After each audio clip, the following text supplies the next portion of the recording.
All right, so let's walk through the steps necessary to establish a positioning campaign for your good or service. You start building position by consistently managing the 4 P's. So from the product perspective, it's important that we have a consistent marketing strategy that's all lined up. So for instance, if we're going to position our product as high quality, then we want to make sure that the product is of high quality, the price reflects that, the advertising reflects that, and the communication strategy and the distribution strategy also supports that. You build a position by differentiating yourself from the competition. That is, identifying how we are different from the competition in a factual way and then going from there.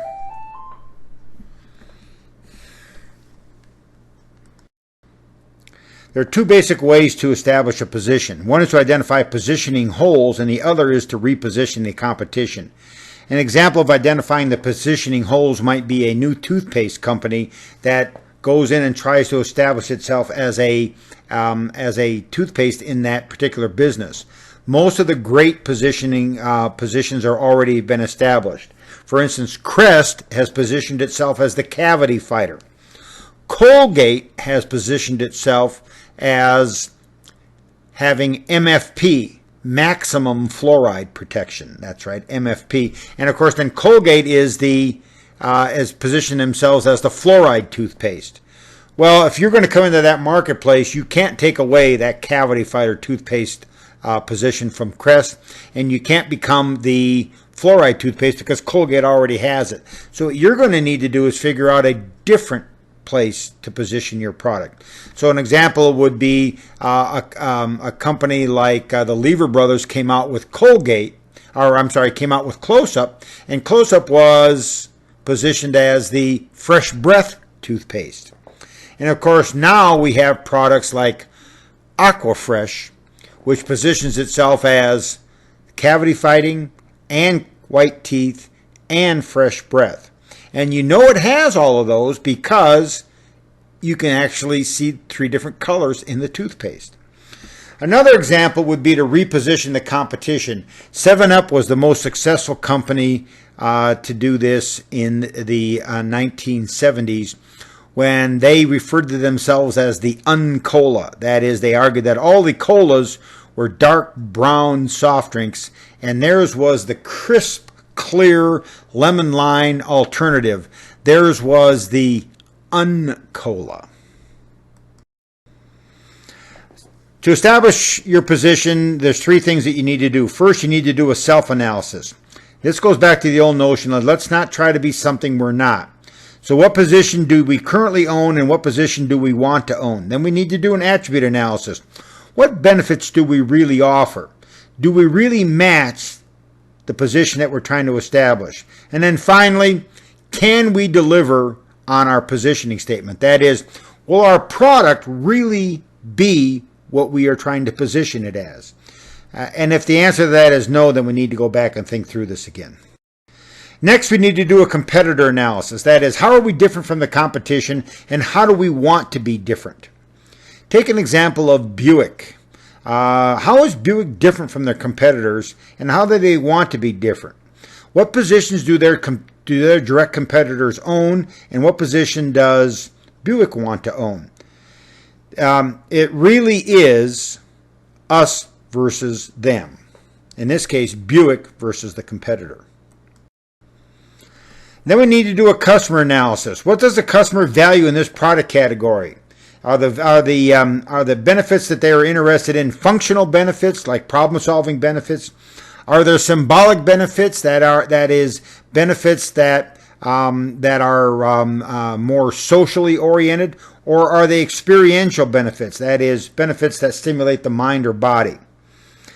And then how do these differences discussed in the competitor analysis create value for the customer? And then we need to identify the signals used by the competitors to evaluate products.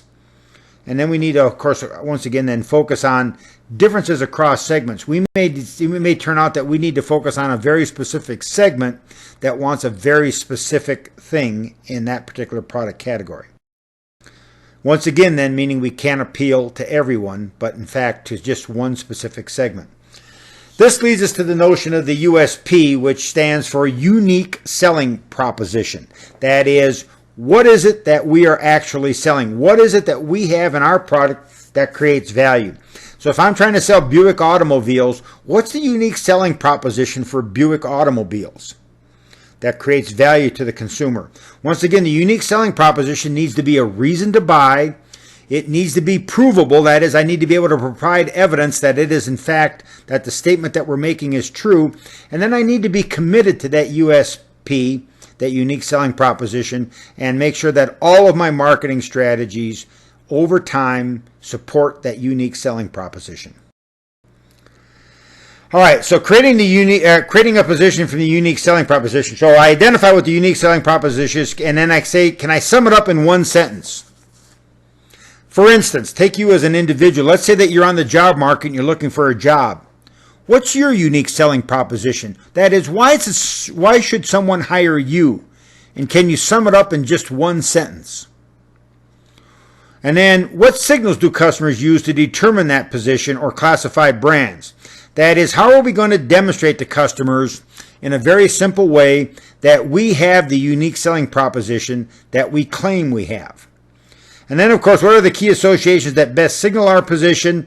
And then, of course, the idea would be from now on, every decision the organization makes must consider the impact it will have on the position. About 8 or 9 years ago, the University of Nevada at Las Vegas used the positioning statement that we are the premier urban research university. Now, that's not a very good positioning statement because it's got lots of commas in it, and it probably should have been something simpler than that. But if we believe that we are trying to position ourselves as the premier urban research university, then every decision that we make after we establish that position has to support the idea of a premier urban research university. What kind of associations might we use? Well, we might use our product attributes or the benefits sought. We might use some sort of symbolic benefits. That is, people, so the idea is that people who have a country club membership also own a Cadillac. We might use a relative price association. That might include budget or economy, value, or premium luxury. We might talk about use or application. If you recall that the GMC brand of General Motors refers to their products as professional grade. You also might recall that that the Titleist golf ball, Pro V1 golf ball, is marketed as the ball that the pros use.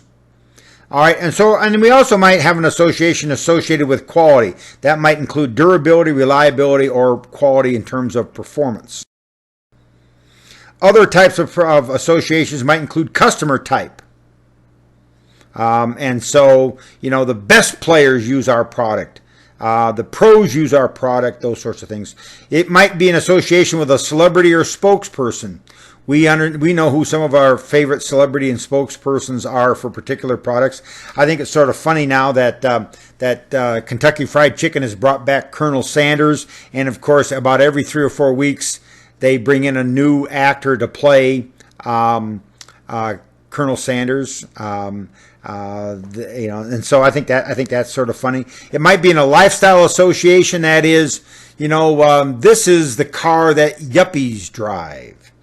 And it might be a reposition competition sort of an association. It could be country or geography. Think about vodkas. Vodkas are all positioned by country, right? There's Finlandia vodka from Finland. There's Icy vodka from Iceland.